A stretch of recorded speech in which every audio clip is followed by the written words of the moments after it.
Good day everyone and welcome to another video. Today we'll be watching the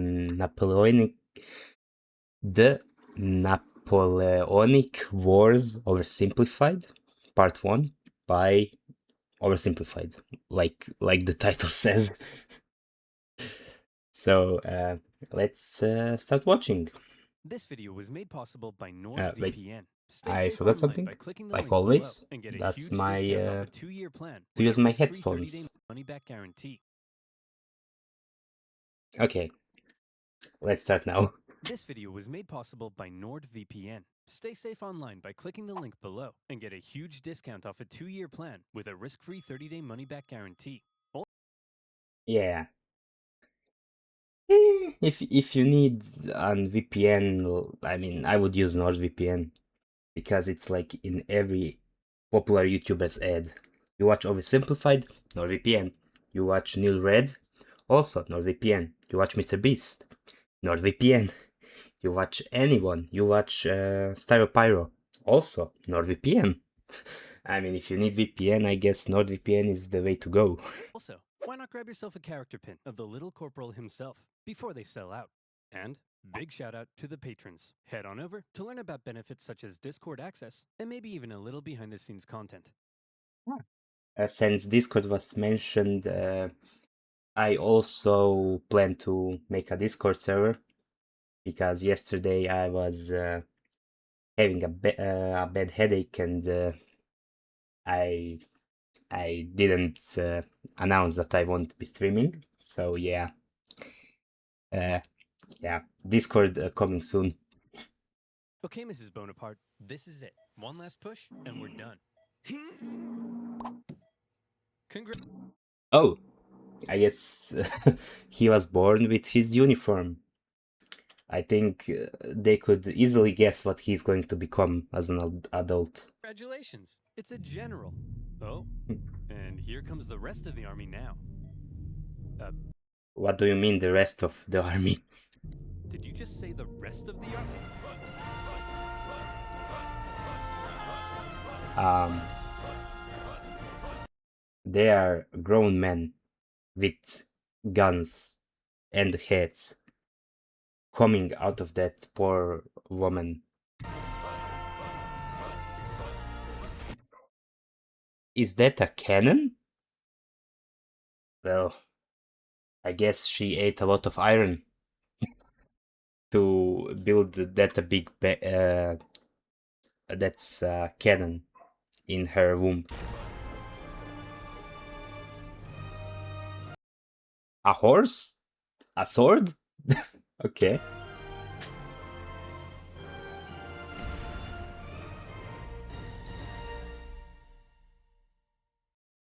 Interesting intro. History is full of great conquerors, many with very impressive origin stories. For example, Alexander the Great was the son of a king. Julius Caesar came from an aristocratic family that descended from a goddess. Great conquerors don't usually come from relatively insignificant families living on impoverished islands. But as it just so happens, Yeah, the times didn't change that much. that is where our story begins. In the early 18th century, the island of Corsica was a part of the Republic of Genoa until one day Corsica said, hey, we're declaring independence and it's probably not worth your time to try and stop us. So Genoa said, you're right, it isn't worth their time. Hey France, you want to buy this island? And France said, sure thing. And thus, Oh, yeah. uh, I guess that's how you get rid of competition. Corsica became France, just in time for Napoleon to be born French.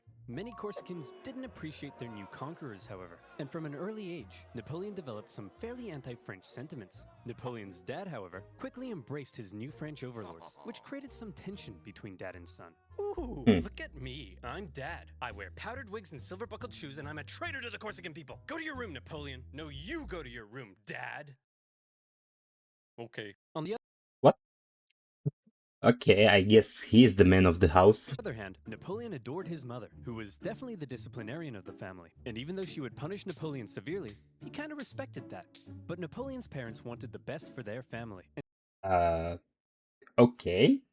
And since they were a very minor nobility, they were able to have Napoleon sent off to the shining lights and rat-infested sewage puddles of the big city. Napoleon Hmm. went to military Yeah, yeah. I think the UK still looks. Okay, okay, that was a joke. That was a joke. school in France. Okay, Napoleon, why don't you introduce yourself to your new classmates? Well, I'm Napoleon, and I hate all of you. Your farts smell like cheese, you can't pronounce the letter R, all you do is go on strike, and you call eggs oofs like a bunch of big dumb idiot dingleberries. Uh, okay, that's not the best introduction to your class. Okay. Thanks, Napoleon. I hope you like being bullied. And bullied. No, he is the bully. He was. They picked on him for his Corsican accent, his family's lack of wealth, and it probably didn't help that he also had a bit of a chip on his shoulder, but he could hold his own, and on an average day, might be found dishing out ratatouille sandwiches for breakfast. He spent Oh, much of his time alone, and he loved reading about the great conquerors of history. He learned about Julius Caesar, and he wondered if one day he too might have a pizza franchise named after him. no, he doesn't. Yet. He excelled at math and geography, and when he graduated at the age of 16, he was made second lieutenant in an artillery regiment. Now, second lieutenant might sound pretty sweet to a screw-up like you, but Napoleon had a little something called ambition. Hey, I got ambition. I hope. Stonks of it. And he wasn't content being just some junior officer. He wanted to rise the ranks. Unfortunately for him, that would be a little difficult. Well, I mean, as a commoner in that time, yeah. Napoleon, I've reviewed your application. It's clear you're very skilled and would be a perfect fit for the promotion. Um, Hello, Valent One Nesp 3 call. Yeah. Uh, Welcome to the stream. And I know that I pronounced that wrong. You don't have to remind me.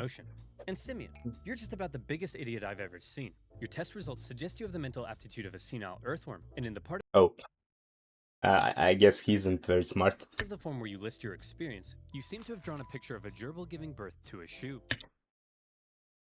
What? Well, we don't know if he's giving birth or or using an exit as an entrance. But your dad is the Marquis de la Fufayette, so you get the job. French. Yeah, it also goes like that today. No worries. It survived until today. That method of hiring. Society was just too closed off. Positions were handed out based on nobility, not talent, and the young Napoleon probably felt stuck. Wouldn't it be nice if, say, a revolution came along and changed all of that? Well, what are the chances? The French Revolution is here. Bastille I guess he has very good timing. toppling, head chopping, king popping. The revolution promised to do away with the old social hierarchy and make everyone a little more equal. Napoleon may not have cared Okay. So everyone has equal rights to death, right? much for the violent mobs, but if it meant he could rise the ranks, he was in.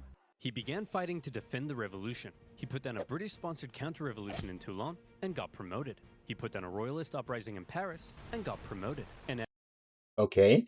He's very good at yeah, collecting promotions. as his military prowess became more recognized, he was even given his very own army. It was astonishing progress for such a young man of humble origins, and Napoleon's wildest dreams were coming true. But Napoleon also believed he could increase his social status if he married an older rich lady, and so around Hey yo. Hey yo. No. Why older noble lady? this time, Napoleon went on the prowl. However, if some sources are to be believed, he was a verified creep. Napoleon was so ugly, and overall sickly effect was created by his tiness and yellow complexion. Laurie Permon. He reportedly had terrible luck with women, and most Um, relatable. wanted nothing to do with him. Fortunately, That's usual experience in 2026. eventually met Josephine, an aging single mother who was deeply in debt and needed stability. Bingo. So she agreed to marry him despite finding him intensely disgusting.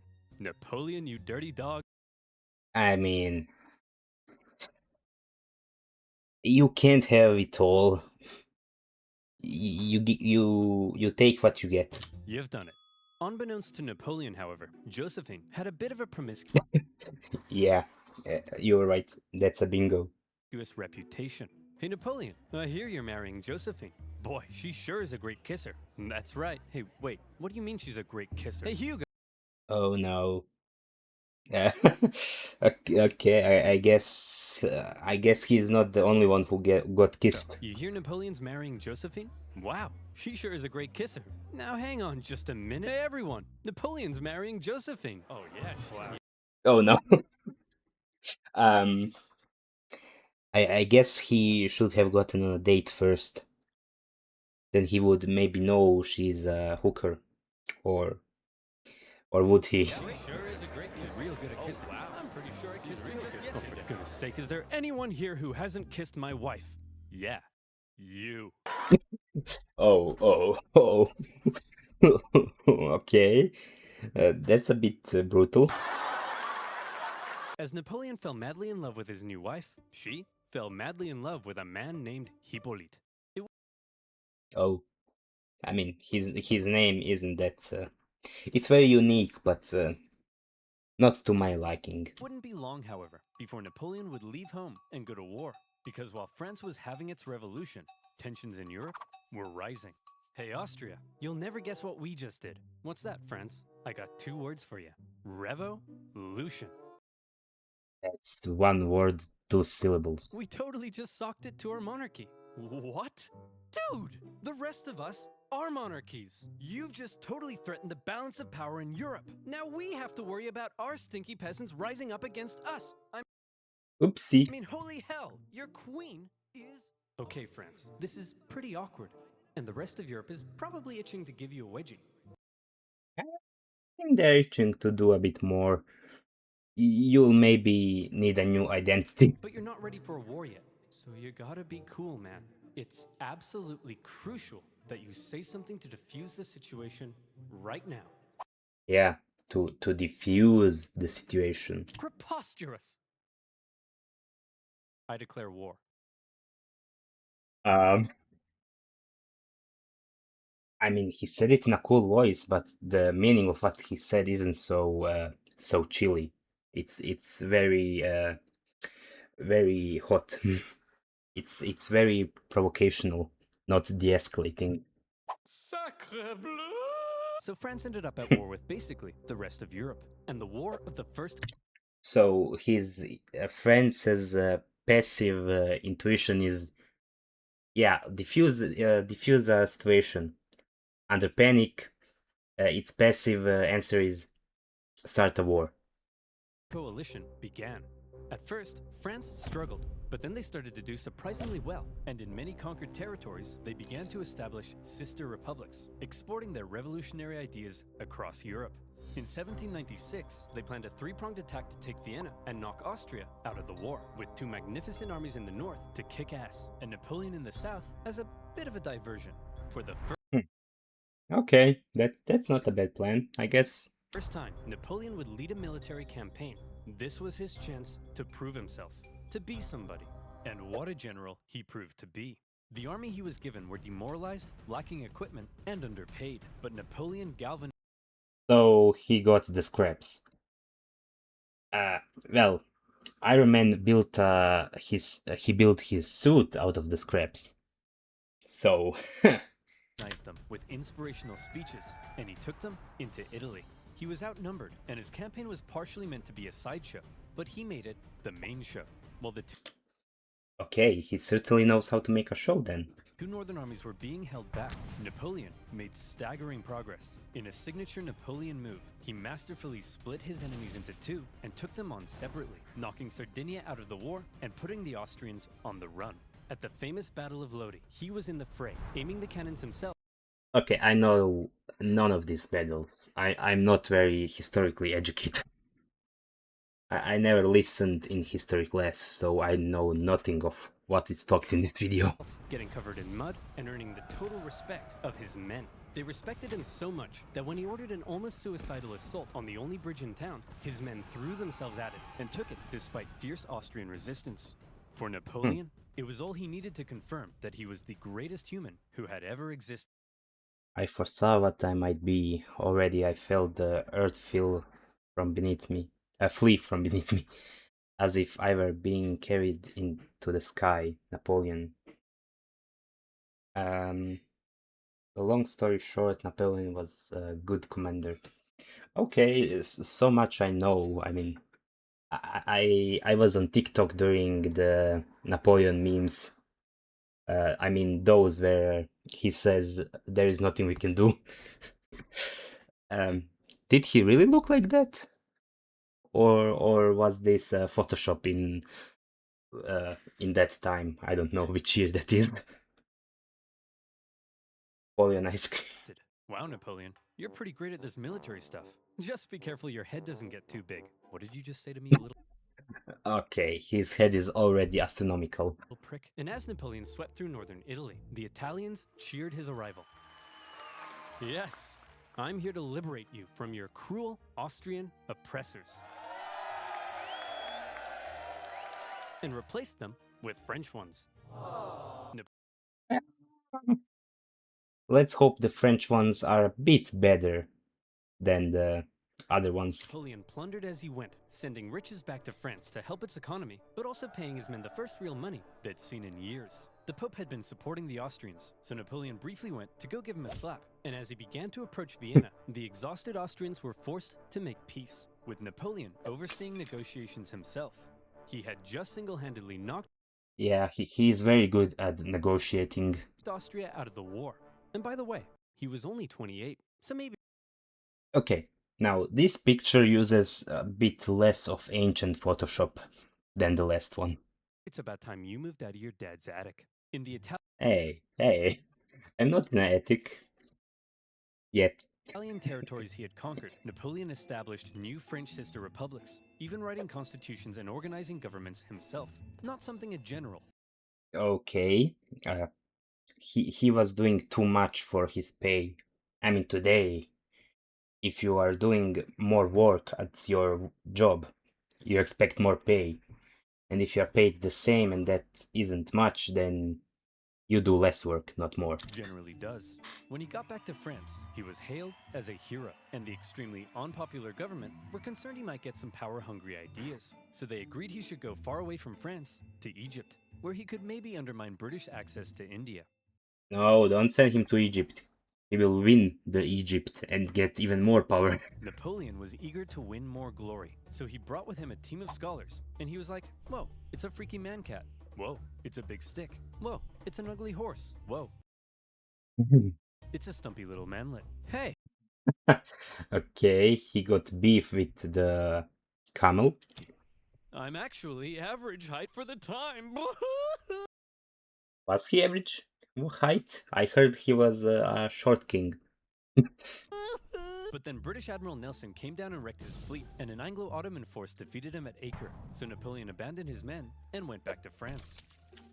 His campaign Yeah, in Egypt hadn't gone quite as planned. But one thing you should know about Napoleon was that he was a skilled propagandist. He published his own newspapers that sometimes exaggerated his achievements, and even commissioned paintings that generally made him look cool.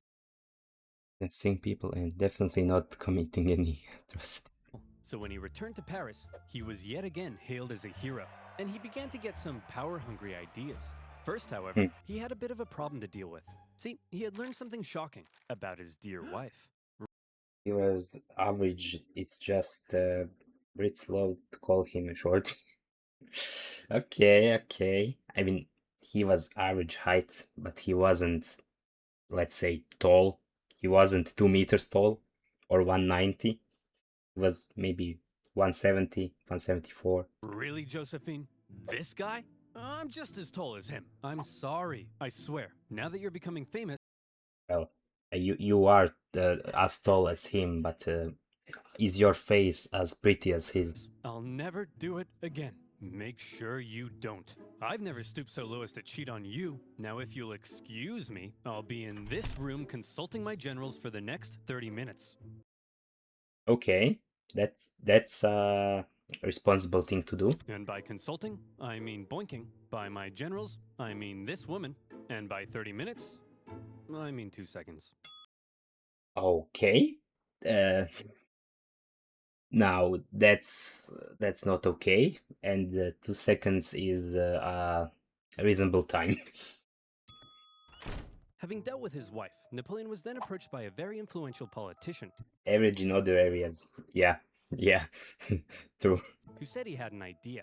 He wanted to stage a coup against the deeply unpopular government and needed the extremely popular Napoleon's help. And Napoleon thought that was just the darn tootinest idea. The plan was to trap the government and convince them to voluntarily give up their power. And here's how they did it. That's not how it usually works, but let's hear them out. Hey guys, oh my gosh, quick! There's a dangerous Jacobin plot to overthrow you, which we definitely aren't just making up. Better get inside this cage so we can protect you. Okay. Okay. Yeah, everything checks out. Guys, let's go in that cage there. Gentlemen, we got him. Well, that wasn't pretty hard. It was literally just one talk that lasted maybe 5 minutes, maybe at maximum 10. In this case, the cage was an isolated palace outside of Paris, with no one around but Napoleon and his army. With the government inside, Napoleon then entered, and a pretty chaotic event ensued, during which the government didn't seem entirely sure what was going on, Napoleon's men didn't seem entirely sure what was going on, and Napoleon himself didn't seem entirely sure what was going on. But Okay, so no one knew what was going on. thankfully, Napoleon's brother Lucien, president of the lower house, managed to regain control, and the remaining councilmen were intimidated into creating a new constitution.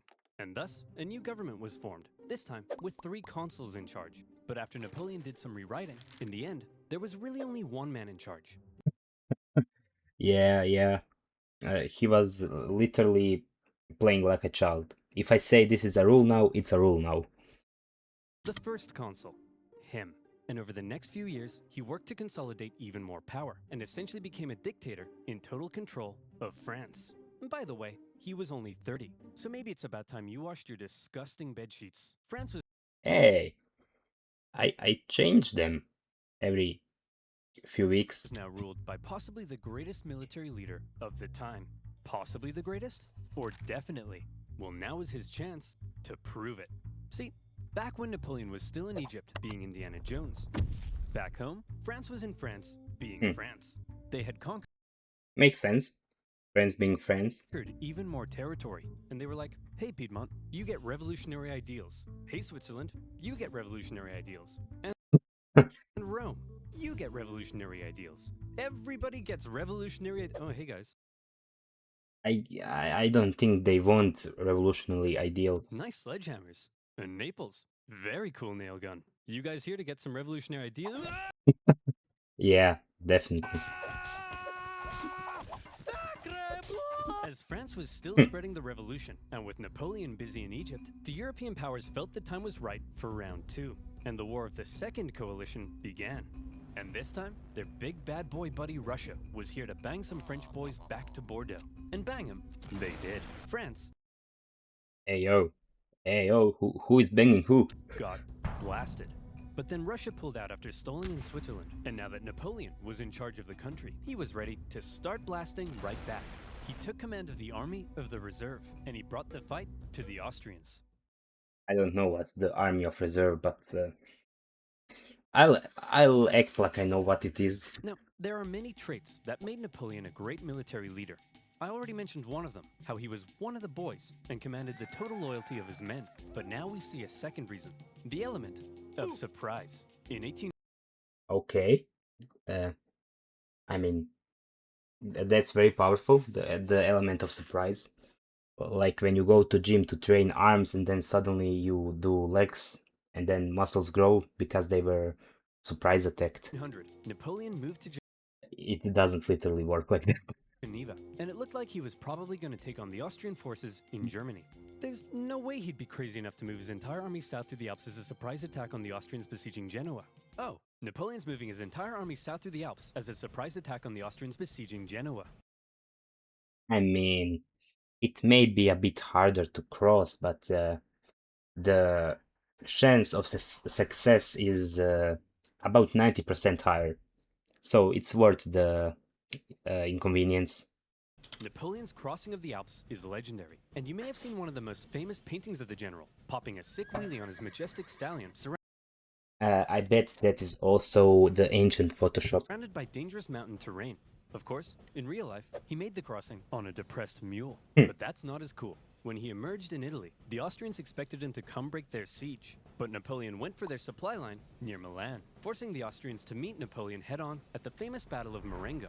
The Austrians initially clobbered the outnumbered French, and they were like, I don't know that one either. hooray, we won. But then a few hours later, Napoleon showed up again with an even bigger army, and he clobbered them right back. Holy cow, this tiny little fun-sized French guy is running rings around us. Hey! I'm average height for the time, you jerk! Then, after General Moreau's victory at Hohenlinden, Vienna was exposed, and the Austrians again sued for peace. Just like the War of the First Coalition, the Second Coalition ended in another French victory. But in many ways, they both Okay, I guess he's good at leading wars. felt more like Napoleon victories. Only the UK remained at war with Napoleon, and they were using their powerful navy to blockade French ports and were even seizing the cargoes of neutral ships. Obviously, everyone else got pretty pissed off that the British were interfering with their trade, so in response, they formed a league, and they embargoed the UK right back. Neutral countries protecting their own interests? That's offensive. So Britain went to Copenhagen No, that's reasonable. and blew a bunch of stuff up, and the league disbanded. But because the UK's economy was pretty bust, they decided to sign a treaty with France in 1802. For the first time in a long time, Europe was at peace. No, Europe was French. Congratulations, sire. You've achieved peace. Yes, Pierre, but not for long. I still don't trust those dirty Brits. Did you hear they've been calling me the Bony Man? What does that even mean? Keep an eye on them, would you? I can't, sire. Why not? Because they use NordVPN. Oh, I should have expected that.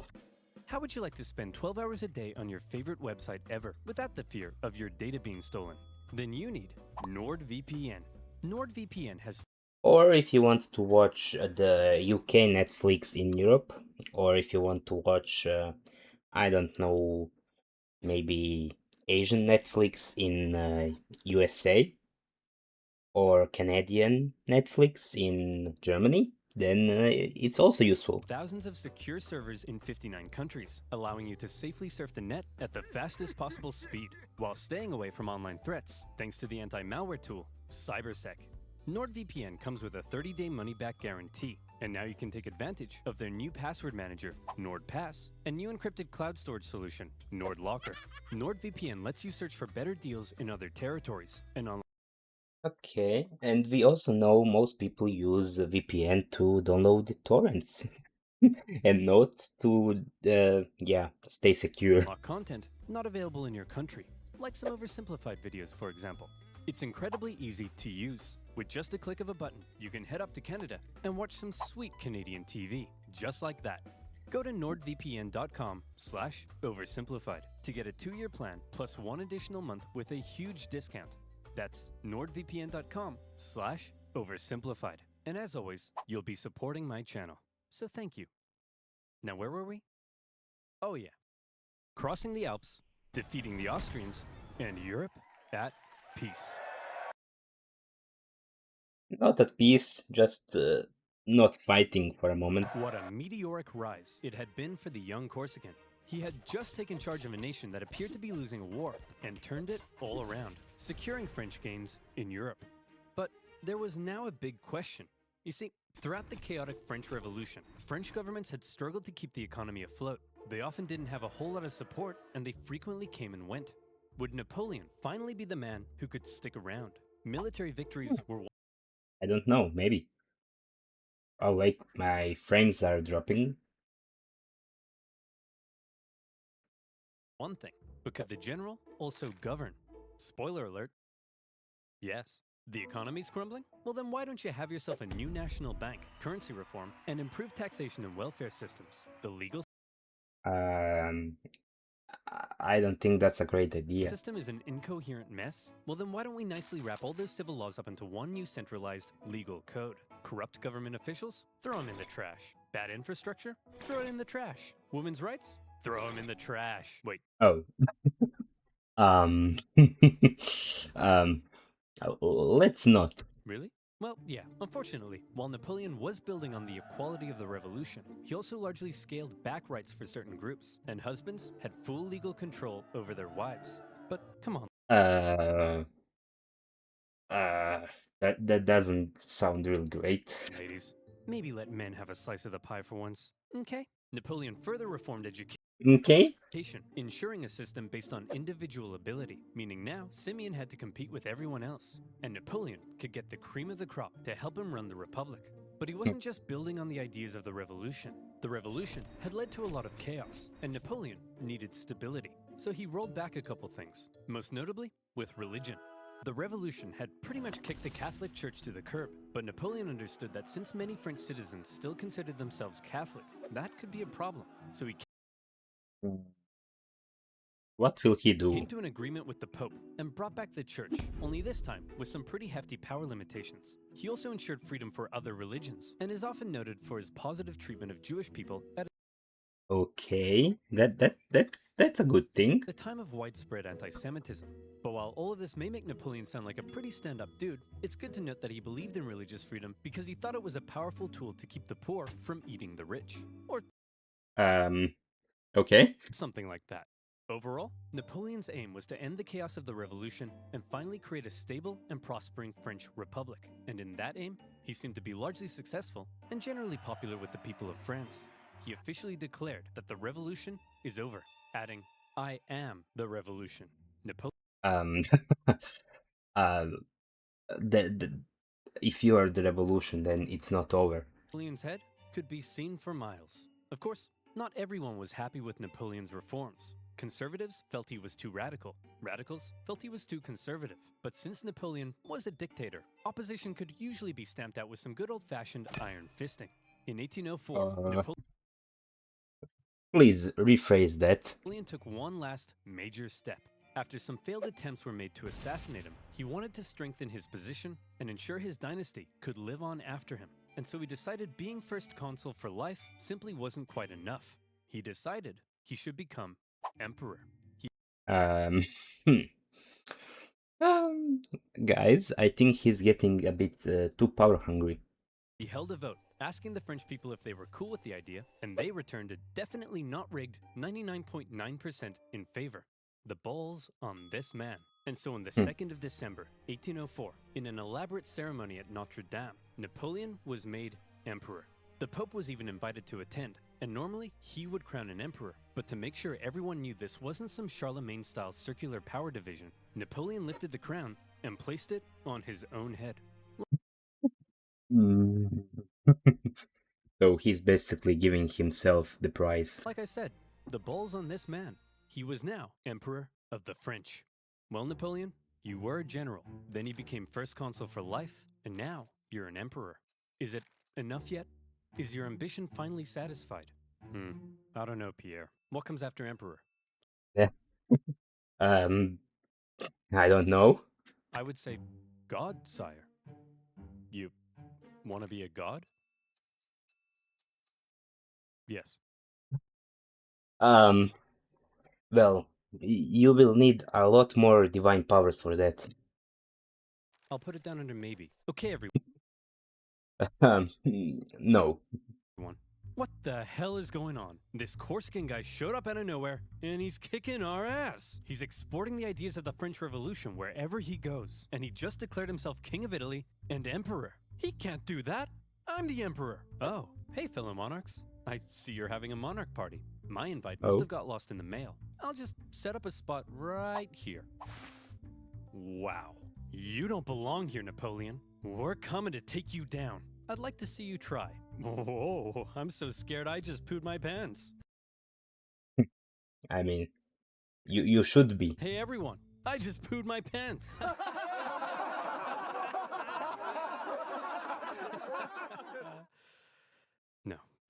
I did just poo my pants. Before Okay, that joke escalated real fast. Napoleon had even declared himself emperor, the British had already redeclared war on France because both sides had been violating their previous treaty. Napoleon immediately occupied Hanover and then began making plans for a great British invasion, partially paid for by selling a huge chunk of land to the United States. Napoleon Okay. gathered his army along the English Channel. But here was the problem. While Napoleon's powerful army would almost certainly obliterate the British on land, there was very little chance he'd actually make it across the Channel, because Britannia ruled the waves. This power dynamic would keep the two traditional enemies from engaging in much real direct combat throughout the Napoleonic Wars. However, the British had something else up their sleeve: copious amounts of money.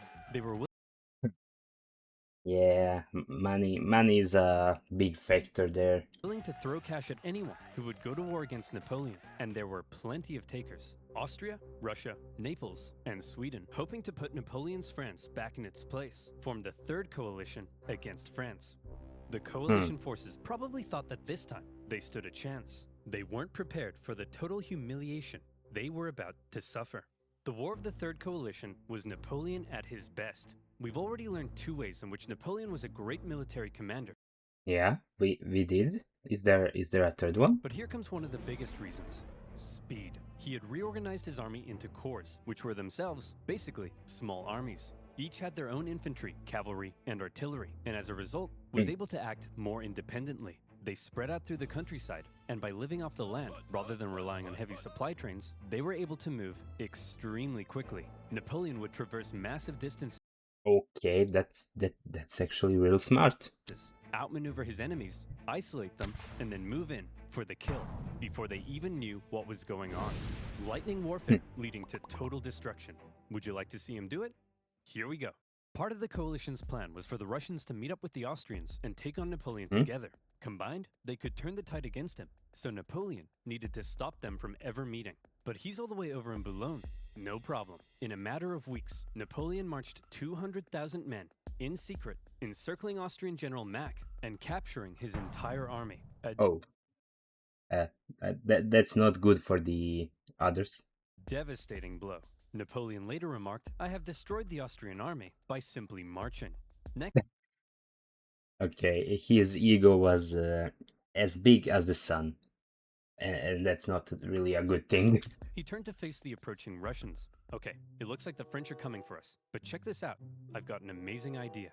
When they approach, we run away."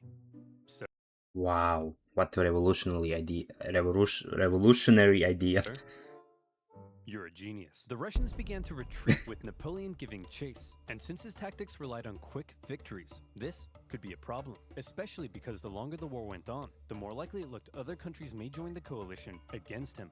But Napoleon knew the Russian Tsar, Alexander I, was young and seeking glory, so he came up with an idea to lure him in. He sent him a message. What does it say? It says, "Hello, I'm just a little baby boy, What? and I'm very scared." Are you talking like that, or is he? He is, sir. Okay, I guess we got rage baiting. Why is he doing that? I don't know, but it's very cute, helpless, and vulnerable. A little baby boy, eh? Or gaslighting. Very scared, eh? Cute, eh? Boris, get my crossbow. We're going hunting. The Allied forces turned to face Napoleon, No, you are getting hunted. who they now believed was in a vulnerable position. He was set up at Austerlitz, and to make it look like he was retreating, he had even evacuated the high ground. A thick fog set in, obscuring Napoleon's center as the Allies took the bait and set up on the heights. From The fog is coming. there, they spotted Napoleon's very weak-looking right flank, and they descended the heights to go get it. Little did they know, it was exactly what Napoleon was hoping they'd do. The next thing they knew, a large French force was emerging from the fog, launching a huge central assault up the hill. They swung Okay, that must have been like horror movie scenario. around, crushing the Allies, and as men attempted to flee across the frozen lakes, Napoleon ordered his artillery to fire on the ice, causing an unknown number to drown. But he told me he was just a little baby boy. What happened? He tricked you, sir. Sir, he was using very common method of what is considered a lying. You mean I was the little baby boy all along? It was Napoleon's masterpiece, and Austria were once again forced to make peace with France. Then, with the French conquest of Naples in 1806, the War of the Third Coalition ended as yet another Napoleon victory. Okay, this man is unstoppable, I guess. This was the third time Napoleon had had to give Don't do that. Austrian Emperor Francis a good spanking. And so, with the peace treaty in 1805, Napoleon was determined to punish him. He was forced to give up territory, hand over significant compensation, and promised never to fight Napoleon again. For now, Russia, Sweden, and the UK remained at war with France, but none were able to offer much of a threat. And so, Napoleon got to work strengthening his grip over Europe. He gave out rule of captured territories to his family and friends, and most notably, he established a new confederation in Germany with himself Okay. Confederation of the Rhine. as its protector. Seeing his influence in Germany being wiped away, Emperor Francis acknowledged reality and officially dissolved the Holy Roman Empire, an entity that had existed for over 1,000 years. But it wasn't all good news for Napoleon. For one thing, Spain had earlier allied with France in 1804 because the British just couldn't help themselves from blowing up Spanish ships, and Napoleon Okay. I mean, that's just them being them. hoped a combined French-Spanish fleet would eventually be able to invade England. Unfortunately, he received word that British Admiral Nelson had engaged his fleet at Trafalgar. Normally, naval battles looked like this, but in this case, Nelson did this. Was it because he was an idiot? No, it's because he was a genius. He Hmm. Are you sure it wasn't an accident? successfully punched through the Franco-Spanish line and unleashed hell. His victory ensured British control of the sea, and his death during the battle made him a legend. Napoleon's hopes for a future British invasion were gone. But not just that. Napoleon was also hoping to secure peace on the continent, but that wasn't looking likely because the Prussian king was under pressure from his wife.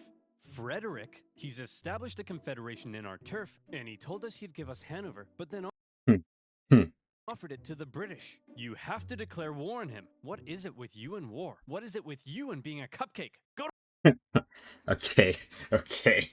She's being a bit too mean. to war! Okay. In October 1806, Prussia, with its famed military tradition, joined the coalition and declared war, beginning the War of the Fourth Coalition. Unfortunately, Prussian King Frederick William III A dumbass. Yeah, I guess she could call him that. wasn't the smartest tool in the shed. Look at him Hmm. over there, being all French. Makes me sick. Boys, we'll get him this time. But here's the thing. This time, we have to stick together. Do not under any circumstances face Napoleon by yourself. You all saw what happened to Austria. Hey, where'd Fred go? Hey, you jerk. Think you're some kind of big shot? Yeah, yeah. I don't think he speaks the language of the other two. Want to tangle with Fred? You don't got the cojones. We're screwed. Without consulting its allies, Prussia had gone ahead and sent Napoleon an ultimatum, demanding he move all his forces out of Germany. Now, some of you watching this video probably can't even wipe your own bum yet, but even you know, you don't just send Napoleon an ultimatum. Hey, I don't know which 5-year-old is watching this or 2-year-old, but I think we know how to do it. Obviously, Napoleon went in for the kill. Prussia's army was quite outdated, so when they met Napoleon at the twin battles of Jena and Auerstedt, it wasn't even close. Even Marshal Davout's heavily outnumbered corps at Auerstedt sent the Prussians running, and Napoleon carried out a ruthless pursuit of his fleeing enemy, taking Berlin, I mean, like he always does. and within a single month, decimating the Prussian forces. Frederick William and the remnants of his army moved to the east. At this point, Napoleon's forces were pretty tired. Winter had come, and conditions were miserable. He anticipated both sides would settle into winter quarters, but Russia decided to try their hand at an unexpected winter attack. A series of brutal battles followed that took a heavy toll on both sides, including the vicious Battle of Okay. Eylau, fought in blizzard conditions. I heard to never fight Russians in winter. Men froze to death, and many deserted. The Russian artillery tore the French to shreds, and Napoleon himself was momentarily under risk of being captured. In the end, the French army was saved thanks to a legendary cavalry charge by Napoleon's flamboyant cavalry commander, Murat. After the horror inflicted on both sides, they decided it might be a good idea not to do any more fighting until after winter. Then, Okay. after winter came, and the fighting continued. The Russians were pushed back to Friedland, where Russian General Bennigsen made a bit of a blunder by positioning himself with the Aller River to his back. The French artillery were able to You don't usually fight with your back turned to a position where you can't run. pin the Russians between the river and their concentrated gunfire, a Yeah. major element in Napoleon's fighting style, and many Russians drowned as they tried to escape. War of the Fourth Coalition. Victory, Napoleon. Okay, there is part 2, but I don't think we are watching that one today because I don't really have any more attention span to give to the second video because I'm not really that into history. But this one was interesting, and next one will also be interesting if I watch it when I actually can watch it. So yeah, this was the Napoleonic Wars by Oversimplified, part 1. Thank you for watching, and I'll see you in another video.